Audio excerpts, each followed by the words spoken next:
দাঁড়া আসছি।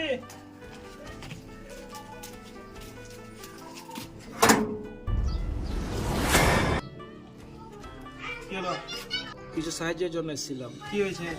যদি দিতেন তাহলে ভালো হতো। আমার হাতটা ডাক্তার দেখানো থেকে তো ভেঙে গেছে হাতটা, সেই জন্য চাইতে এসেছিলাম।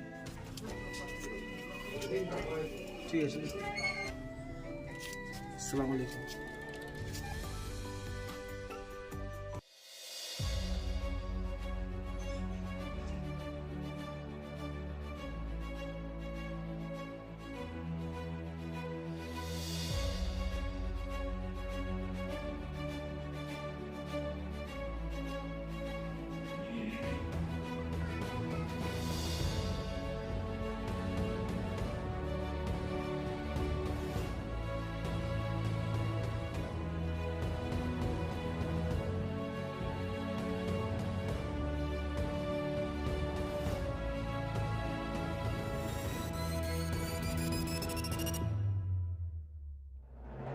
আমাদের সমাজে কিছু নেশা ব্যবসায়ী যুবকদের নেশাগ্রস্ত করে অর্থ উপার্জন করছে, আর এতে পরিবারে অশান্তি, স্বামী স্ত্রী ঝগড়া এবং সমাজের ক্ষতি হচ্ছে।